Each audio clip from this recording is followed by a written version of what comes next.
Des maths à tous, bienvenue sur Révélez vos talents, 40 minutes de podcast au service de votre performance. Dans chaque épisode, nous allons rencontrer une personne au parcours inspirant. On va découvrir ensemble comment elle a réussi à affronter les difficultés de la vie, à se remettre en question, à garder son enthousiasme pour aller de l'avant et réussir ses objectifs. Parce que dans toutes ces histoires de performance, d'espoir et de persévérance, il y a plein de clés qui peuvent nous servir à tous. Et grâce à ça, vous aussi, vous pourrez devenir l'architecte de votre réussite. Ici Christelle Blandin, et je vous envoie aujourd'hui une bonne dose de motivation. Imaginez-vous une femme, mais pas n'importe quelle femme, une aventurière des temps modernes, une femme qui est allée 6 fois en Antarctique, une femme qui parle 5 langues, une poète, une dessinatrice, elle a déjà 3 livres à son actif, une femme à la fois architecte et navigatrice, une femme qui anime des conférences aux 4 coins du monde et qui a traversé l'Atlantique en solitaire sur un bateau d'à peine 8 mètres. Alors cette femme, vous l'imaginez comment ? Cette femme, c'est Tamara Klin. Elle est brésilienne, elle a à peine 25 ans et elle a déjà une vie bien remplie. Une chose est sûre, elle ne s'impose aucune limite. Amoureuse des embruns et des grands voyages, cet esprit libre a su tout mettre en œuvre pour réaliser ses rêves les plus fous. Installez-vous confortablement. Aujourd'hui, dans Révélez vos talents, nous allons parler de mine nautique, de banquise et de vent. Nous allons aussi parler de motivation, d'enthousiasme, de remise en question et d'une incroyable capacité à aller de l'avant, coûte que coûte. J'ai toujours bien aimé la mer, j'ai toujours bien aimé les bateaux. J'ai connu la mer grâce au récit que mon papa me racontait quand j'étais enfant. Je suis fille de marin et quand il partait pour ses voyages, il passait 6 mois jusqu'à 1 an loin de la maison. Et quand il revenait, il me parlait de ces morceaux de glace qui étaient plus grands que notre maison, qui étaient plus grands que notre quartier, qui étaient plus grands que notre ville entière. Il me parlait de ces vents qui étaient tellement forts qu'ils pouvaient faire voler des gens. Et il me parlait de ces oiseaux qui étaient tout petits, mais qui étaient capables de faire le tour du monde. Ça me faisait rêver et je rêvais d'un jour à pouvoir vivre ça aussi. Mais je suis née à São Paulo, c'est un peu la New York brésilienne, assez loin de la mer.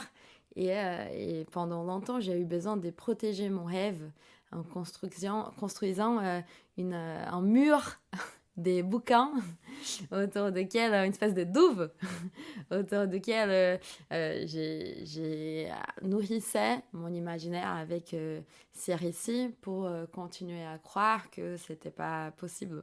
Pardon, que c'était possible, que c'était pas impossible et que je rêvais pas trop. Et grâce à ces récits, je pouvais m'y communiquer, en tout cas lire des témoignages de gens qui avaient mon âge, qui avaient les mêmes envies que moi, dans des époques différentes, dans des lieux différents, avec des origines différentes. Et jusqu'au moment où j'avais dévoré toute la bibliothèque de la maison, tous les bouquins qui avaient un bateau sur la couverture dans la bibliothèque près de la maison. Et il fallait que je commence à trouver d'autres livres. Et la seule solution, c'était d'apprendre une nouvelle langue. Et c'est pour ça que j'ai choisi le français, sans savoir qu'un jour, je vivrais en français.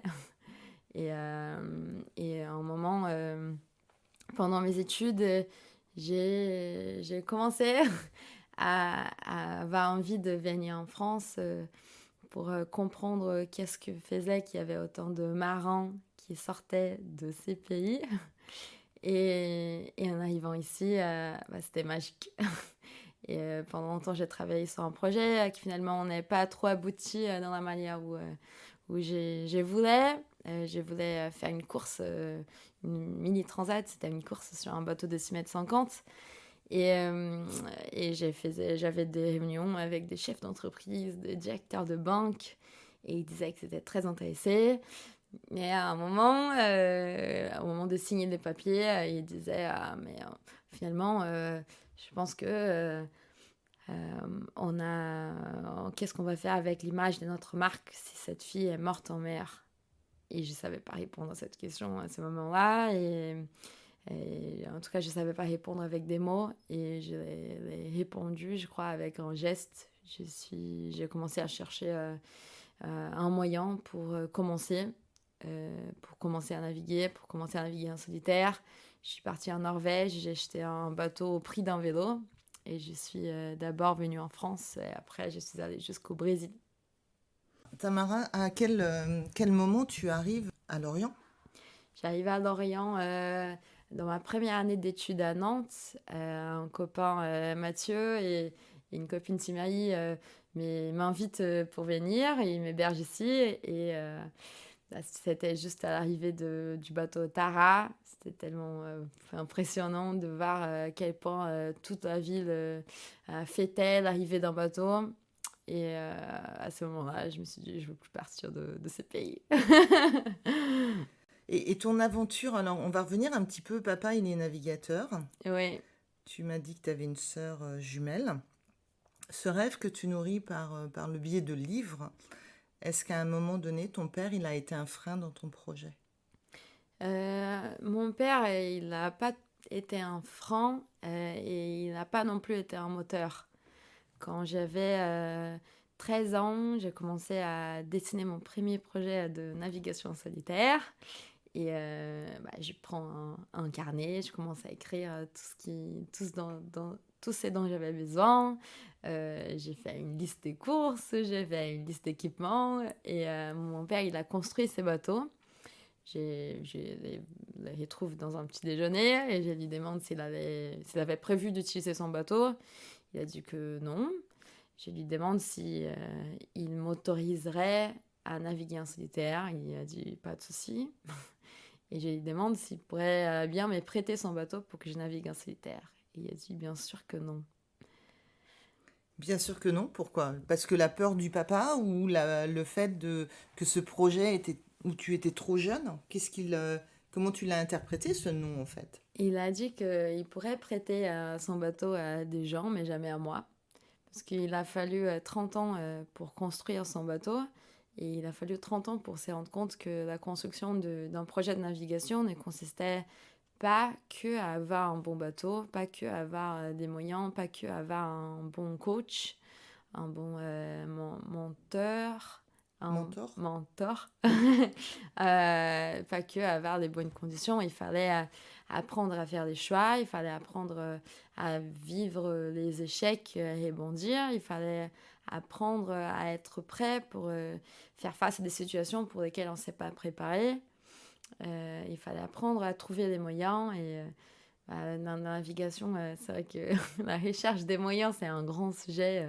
C'est une des tâches sur lesquelles on investit une grande partie de notre temps et notre énergie. Et que pour que je devienne navigatrice, il fallait que j'apprenne à construire mon propre chemin. Donc déjà là, tu t'affrontes à la difficulté de recevoir le nom de papa. Oui. Et du coup, comment tu vis ce non, ce refus? Est-ce que la phase rébellion est arrivée, puisque on sait après que tu vas en mer? Comment ça se passe pour toi, ce non? Et à ce moment-là, j'avais pas fait une transat. J'avais pas mon propre bateau, j'étais loin de le faire. J'allais acheter mon premier bateau juste 10 ans plus tard. Et à ce moment, je me dis que mon parcours allait peut-être être un peu plus long que ce que j'avais prévu, que mon voyage ne se ferait pas tout de suite. Mais en même temps, ça m'a donné une énorme liberté. Je pense pour pouvoir faire des choix sans lui demander son avis. Quand on grandit dans une famille où nos parents font à peu près la même chose qu'on a envie de faire, et encore, si nos parents sont des références dans les métiers, comme c'était le cas de mon père dans mon pays, ça peut nous faire peur. Et ça me faisait un peu peur. Et j'entendais souvent, même de mes collègues, que mon père était leur héros, qu'ils avaient lu tous les bouquins, que leurs parents aussi, ils étaient trop fans de mon papa. Et je ne sais pas pourquoi, mais il y a des gens qui croient que la compétence, ou les savoirs, ou l'expérience, elles sont transmises dans les ADN.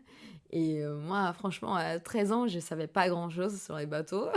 J'avais eu la chance de faire quelques navigations en Antarctique avec mes parents, mais je n'étais pas capable de naviguer toute seule. C'est comme si on passe notre vie à, à voyager dans les sièges du passager. Même si on a fait beaucoup de kilomètres dans les sièges du passager, ça ne veut pas dire qu'un jour on serait capable de conduire la voiture. Et c'était un peu le cas. J'avais les goûts de qu'est-ce que c'est d'être en mer, qu'est-ce que c'est de naviguer, qu'est-ce que c'est d'aller loin, mais je ne savais pas comment y aller par moi-même. Et pendant longtemps, j'ai senti un petit peu la pression de c'est la fille de. Et la fille de, ça fait peur, c'est assez oppresseur de fois. On croit que voilà, les échecs ils sont définitifs. Parce que c'est comme si les échecs, ils disaient qu'on ne pourrait jamais réussir parce qu'un héros, il n'y a pas d'échec. Et moi, j'allais dans les ports et souvent, j'avais envie de naviguer avec des gens et j'entendais la phrase Ah, désolé, on ne peut pas te prendre parce que c'est un voyage que d'hommes. Ou on prend pas de filles. Oh non, tu peux pas y aller parce que c'est trop dangereux. Donc j'étais aussi un peu épargnée dans les mauvais sens du mot. J'étais privée du goût du danger, du goût de l'aventure, du droit au risque. Et je me posais la question de comment je peux...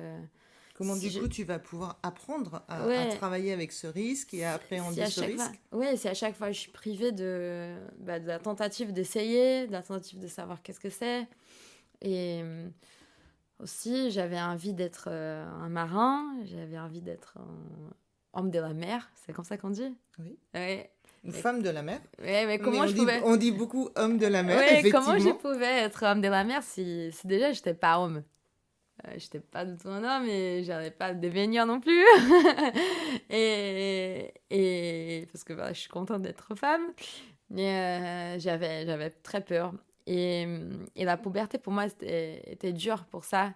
Parce qu'on avait l'impression que les enfants, ils sont que des enfants, ils sont tous à peu près pareils dans les sports.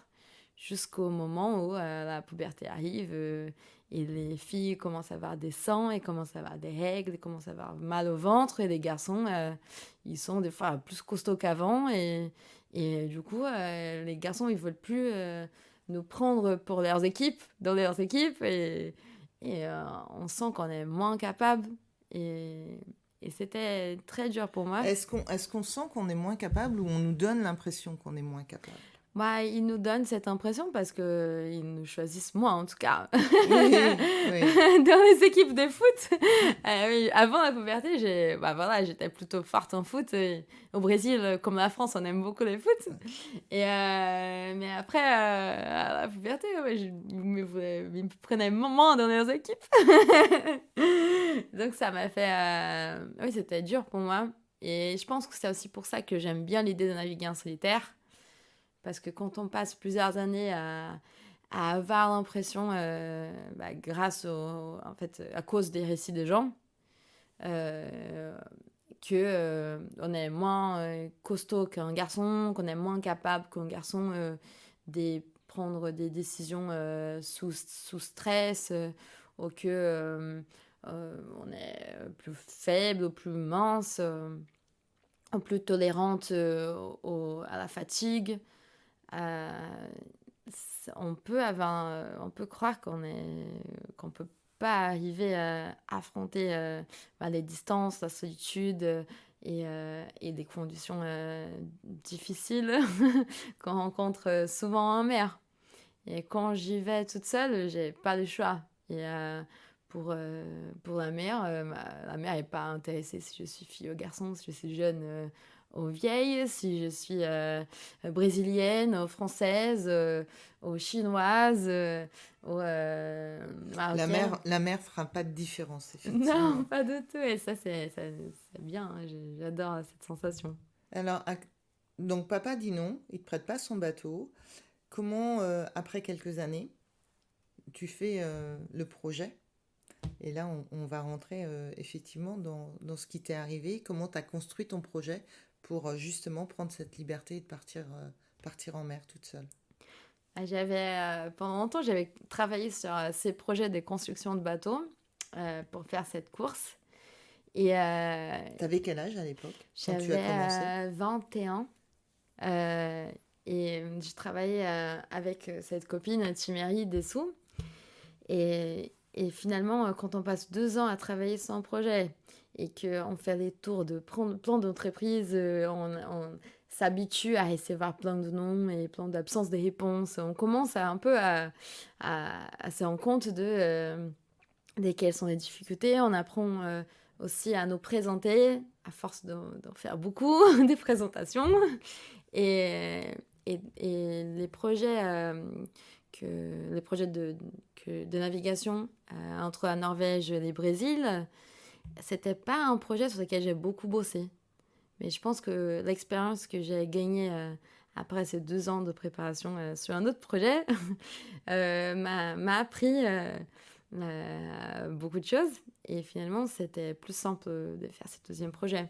Les premiers, je pense, postulats, c'était l'idée, c'est juste de me donner les moyens d'essayer. Donc, je veux juste me donner les moyens, même si j'ai pas d'argent, même si j'ai pas toutes les meilleures conditions du monde, même si c'est pas les meilleurs bateaux, je vais commencer quelque part. Et donc, je vais en Norvège grâce à l'invitation d'un follower de YouTube. Et quand j'arrive là-bas, au départ, il devrait me prêter son bateau. Et c'est lui qui me dit Tamara, je pense que pour que tu apprennes à prendre des décisions par toi-même et pour que tu puisses être capitaine d'un bateau, il faut que tu ailles ton propre bateau. Parce que juste quand tu seras propriétaire du bateau que tu auras la liberté de faire ce que tu penses être bien sans avoir besoin de demander à quelqu'un qu'est-ce qu'il faut faire, comment il faut faire. Et il m'a dit, au lieu de te prêter mon bateau, je vais t'aider à acheter les tiens. Et à l'époque, j'étais étudiante, étrangère, j'avais pas de logement. Je ne pouvais pas rentrer au Brésil parce qu'on était en plein Covid. Je n'avais pas réussi à prendre un stage. J'étais un peu En fait, tous mes projets, ils n'avaient pas abouti comme j'avais prévu. Donc, tu as affronté l'échec à chaque fois, mais tu as su rebondir? Je pense que oui, j'avais une phrase dans la tête presque dans tous les moments de difficulté. C'était une phrase d'une prof d'architecture, Françoise Coulomb, qui disait la mission des architectes, c'est de transformer les inconvénients en avantages. Donc, je me retrouve à Nantes sans logement, et sans pouvoir rentrer au Brésil, sans stage. Je venais de rompre avec mon copain, c'était une rupture très difficile. Et je me dis, c'est peut-être une opportunité de prendre des risques. Parce que j'avais vraiment très peu à perdre maintenant. T'avais plus rien à perdre. J'avais plus rien. Oui. Et vu que j'avais pas grand-chose à perdre, je pense que c'est une bonne occasion pour prendre des risques. Voilà, donc j'ai décidé de commencer à chercher ce bateau. Je trouve un bateau qui n'était pas en super état, mais il avait l'air, la structure avait l'air bien. Et je l'achète au prix d'un vélo d'un monsieur très sympa, un Finlandais qui habitait en Norvège. Et je pars pour ma première navigation toute seule. Et direction vers la France. Donc, tu pars de Norvège et tu reviens sur l'Orient? D'abord, je suis allée jusqu'à Dunkerque. Et c'était une navigation qui m'a beaucoup appris. Je pense que c'était bien pour moi de partir sur un bateau qui était assez vieux, parce qu'à l'époque, les bateaux ils étaient surdimensionnés, parce qu'ils n'avaient pas autant de conscience sur les limites des matériaux. Et c'était un bateau plutôt tolérant, donc il acceptait bien mes erreurs, et j'ai fait beaucoup d'erreurs au début. La première nuit, je tape un caillou. Après, j'ai pris une mer un peu trop grosse pour moi et pour mon bateau. Et en arrivant à Dunkerque, je me suis dit que finalement, le projet m'a beaucoup appris. Il m'avait appris que j'étais capable de faire plus que ce que je pensais au départ. Et que les bateaux aussi étaient capables d'aller plus loin que ce qu'on pensait. Et, et je me suis dit, on peut peut-être aller plus loin. Donc finalement, je ne vais pas me lancer dans la construction d'un bateau. Je vais partir avec les meilleurs bateaux du monde. C'est celui que j'ai déjà, c'est celui que je connais déjà. Et finalement, c'était pour moi, les messages que les projets m'ont passés, c'était que on pouvait faire beaucoup avec très peu. On pouvait aller loin avec très peu de ressources. Et, et que si c'était plus simple de faire des choix quand on avait moins d'options. Donc, vu que j'avais pas 1 million d'options, j'ai choisi ce bateau-là et ça s'est très bien passé. Je pense qu'aussi grâce à ça. C'était chouette. Donc le bateau est la ressource. Par contre, tu pars en mer, Norvège, Dunkerque, t'affrontes des choses. Comment tu te dis le matin ou même pendant les moments où tu vis, je tape un caillou, j'arrive avec une mer un peu trop déchaînée pour ce que j'aurais dû faire. À quel moment tu prends conscience du danger qui est en train de se passer autour de toi enfin sur ton bateau en fait? Euh, je pense que j'avais pas conscience des dangers. J'étais protégée aussi par cette naïveté du départ. Je suis sûre que si j'avais conscience des dangers auxquels j'allais faire face, je ne serais pas partie. Et je n'aurais pas non plus prouvé à moi-même que j'étais capable de les vaincre. Donc, j'ai vécu plein de situations, typiquement quand j'ai tapé les cailloux, quand j'ai perdu les pilotes automatiques au poteau noir, et j'étais à la barre, j'avais envie d'abandonner, mais j'ai regardé autour de moi, il n'y avait que de l'eau, et j'étais à 1 semaine encore du Brésil, j'avais envie Ça, c'est dans le deuxième projet Ouais, que tu nous racontes. ouais. Et tu vas nous raconter un petit peu. Tu avais envie d'arrêter, pardon, je te coupe sur ça. Et tu as quand même continué. Mais si on revient sur ce premier projet, tu n'avais pas de peur puisque tu connaissais pas. Ouais, je connaissais pas, et aussi, mon père, une fois, je lui ai demandé des conseils par rapport à un projet que j'avais. Et il m'a dit, compte pas sur moi pour des conseils. Si tu veux naviguer, dis-moi juste quand tu arriveras. Papa, Et il est vraiment force de... Comment tu vis cette relation avec ton père qui a l'air assez... quand on écoute, hein, ouais, il y a juste 2, 3 phrases, on se dit, waouh, c'est quelqu'un de très dur. Ou avec toi. je pense qu'il est un peu dur. Et je sais pas si c'est par sa création. Mais oui, des fois, il est un petit peu direct et très concis dans ses phrases. Je pense que d'un côté, c'est sûr que peut-être j'aurais gagné un petit peu de temps. J'aurais pu commencer plus tôt si j'avais, par exemple, si mon papa m'avait dit qu'est-ce qu'il fallait faire, s'il m'avait donné des conseils, s'il m'avait donné des contacts, s'il m'avait donné de l'argent. Et, euh, et je pense que ça aurait été très bien. Par contre, je ne crois pas que j'aurais appris, en tout cas, j'aurais pas musclé autant ma capacité à faire face aux refus, aux non, aux échecs. Ça t'a forgé en fait. Je pense, ouais. J'ai cette sensation en tout cas, parce qu'à chaque fois que je faisais face à un défi, je pouvais me dire, en fait, je suis déjà partie de plus loin. Je connais qu'est-ce que c'est de ne pas réussir, ou de découvrir que les choses sont plus dures que ce qu'on pensait. Même en France, c'est un exemple un peu, c'est pas très sportif, mais en arrivant ici, je savais pas très bien parler français. Et j'ai arrivé pour une année de cours en architecture navale, où dans la classe, il y avait, la plupart, c'était des garçons, des ingénieurs qui avaient déjà travaillé un peu dans les milieux. Et moi, j'arrivais même pas à comprendre les phrases qu'ils disaient les enseignants. Donc, je me sentais très... je sentais que je partais de bien plus loin qu'eux. Et souvent, j'étais prise par un idiot, parce que quand on ne sait pas parler, les gens nous traitent comme des enfants, parce que notre langue équivaut à une langue d'un enfant de 2 ans, quand ça fait 2 ans qu'on a commencé à étudier la langue. Et à chaque fois que j'avais envie d'abandonner la formation, parce que je ne comprenais pas, parce que les gens ne me comprenaient pas, je me disais, en fait, ça a déjà été tellement plus dur. Je suis partie tellement loin pour venir ici que juste apprendre la langue, ça ne peut pas être un truc qui m'ait fait abandonner. Donc, tu as continué, tu as persévéré. Oui, parce que je savais que c'était la chance que j'avais de pouvoir apprendre qu'est-ce que c'était la construction d'un bateau, qu'est-ce que c'était le dessin d'un bateau, comment les bateaux étaient nés.